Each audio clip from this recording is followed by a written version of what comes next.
How Good Friday marked the death of my marriage.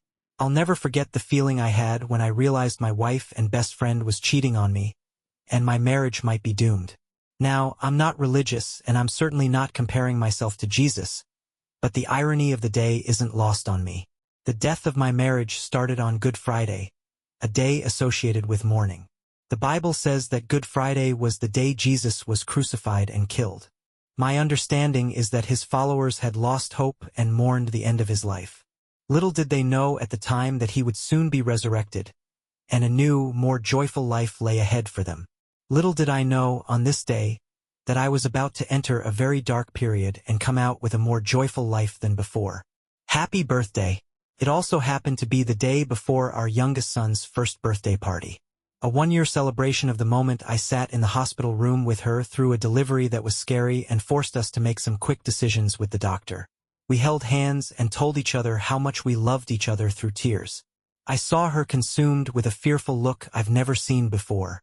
She was sweaty, messy, unkempt, and in pain, but all I saw was the only person I wanted to be with.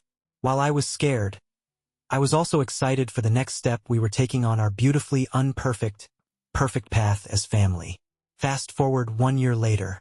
I had the day off of work.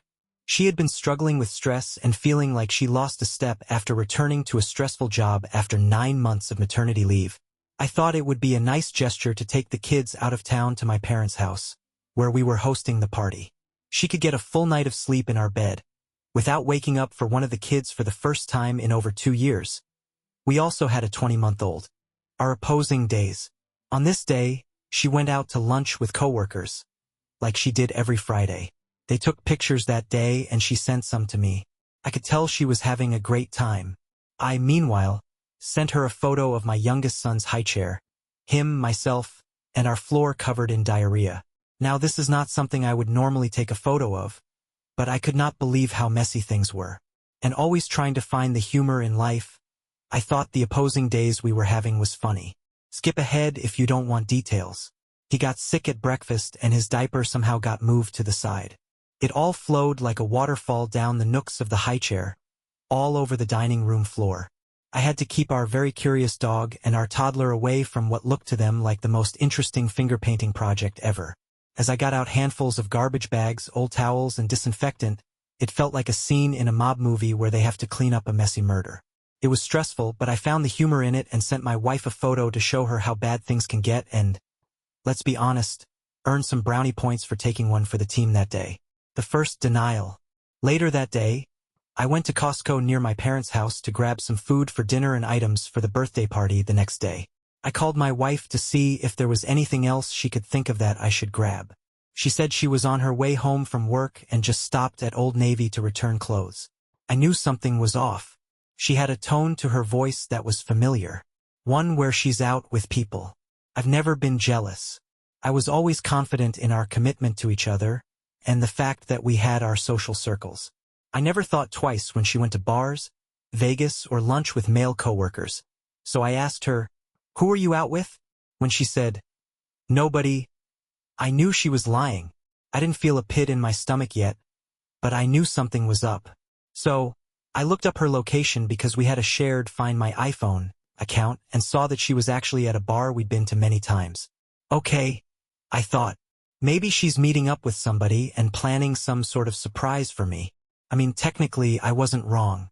Paranoia starts to creep in. I checked in periodically through the night to see where she was going, and she did go to Old Navy eventually. I called her about an hour later when I was making some instant Kraft macaroni and cheese, because there was a weird texture in the bowl and, apparently, I forgot Google existed in that moment. And I probably wanted to check in for more clues. She told me the texture was normal and it even says so on the container. She was right. She also sounded mildly annoyed. I found out later that he was in the car with her on speakerphone. For the sake of not identifying anyone, let's call him Donald. Why? Because, unlike me, he's very political and makes it a big part of his life. I'm pretty middle of the road. He can't stand anyone conservative, but especially Donald Trump. So, while I'm not a Trump fan myself, it feels very fitting to call him Donald going forward. Let's break down the similarities real quick, just to rub it in more. They both feel like they are always in the right. Anyone else who is not in full agreement with them is an idiot. They both get envious of others' success. They both have terrible hair. They both had affairs. Only the fake Donald had the hubris to call out the real Donald for doing this on his Twitter account after cheating on his wife with my wife. I would question both of their morals and values, to say the least. Anyway, back to the mac and cheese. Like I said, she seemed annoyed. She later told me she was annoyed because, as she would later tell Donald and me, she felt as if I was ruining her night off. Let that sink in. She was on a date with another man and was mad at me for calling her for the second time that evening. She also told him she felt as if she had 3 children, our 2 kids and me. Now, from this point I'm going to write from my perspective on this night, not what really happened. In a future post, I'll fill in the facts to make sense of it all. Then it hits me. As I put the boys to bed, I could see that she was at the train station. Okay, her girlfriend she was probably meeting up with to plan my birthday surprise, 9 months early. Must be riding the train back to somewhere. I knew that didn't sound logical, but I couldn't think of a reason why she would be there. Then I remembered something and my heart sank. A couple months before, she went on a work trip a couple hours out of town for the week and stayed at a hotel with her entire office. Before the trip, she was really mean and cold to me. She had returned to work at the beginning of January, and the return was really hard on her. She felt stressed. She felt like she had lost a step. She had a powerful, stressful job. She didn't feel beautiful, and she told me she felt dumb, even though she used to be one of the smart people in the office. She was already in pretty good shape, especially for having a baby, and I was just as attracted as ever to her. But she lost more weight and bought new clothes. I liked the old body, and I really liked the new body too. So did she. We still weren't having much sex though. Not because I hadn't tried. We had 2 kids under 2 years old and were both working full-time and taking care of the kids and house every day. We were both candles burning at both ends. I was just willing to still use my burnt end for pleasure at the end of the night. Then a week away happened. When she got back from her trip at the end of February, I saw a libido in her I hadn't seen since she read through the 50 Shades of Grey books, and I told her at some point, I love having sex, but I don't know that my body can keep up this frequency this long. Now she wanted sex, and she wanted a lot of it. And it was great sex, as it had always been. I noticed the instant change and would joke around and ask, what happened on your trip? I always trusted her completely and would never have thought an affair was possible, because of our relationship, long history, and shared strong moral values. I figured the rest and time to herself rejuvenated her. It became a joke when she got ready for work in her new clothes, taking an extra glance in the mirror, and I'd tell her how good she looked and ask who the other guy was. But I was happy and secure. I had a beautiful, smart, successful wife. But that night on Good Friday, I felt my heart sink when I started to put the clues together. I thought that maybe she met somebody on her trip and finally had a night where he could take the train down and meet her while I took the kids away. Paranoia now becomes my roommate. Putting the kids to bed that night was one of the hardest nights of my life. Knowing, almost certainly, that my best friend and love of my life was out with somebody else, taking advantage of my goodwill to give her a night off was like a perpetual kick in the nuts. I kept trying to be optimistic, thinking, maybe she's meeting with a friend. But she always told me when she met with friends. I would try and force myself to believe that maybe she's planning something for me. But I'd keep remembering that there wasn't an occasion to plan for. And my actions of constantly checking her location didn't match with the feelings of trust one was trying to force myself to have.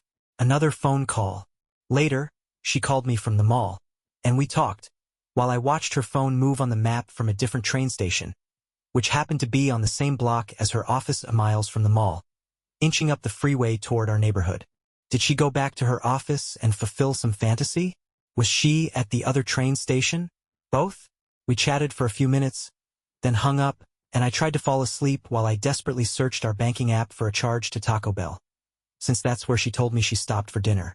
I checked every social media app for photos others had taken and posted at the bar I saw on her phone's location, and both train stations that night to see if she appeared in the background of any. Both searches turned up cold. I went to bed trying to fall asleep, but wondering what was about to happen to my marriage, my wife, my kids, and my future. I couldn't tell my parents yet. I didn't know anything concrete, and I didn't want them to give away clues to her the next day that I knew something. I was married, but started feeling more alone than ever.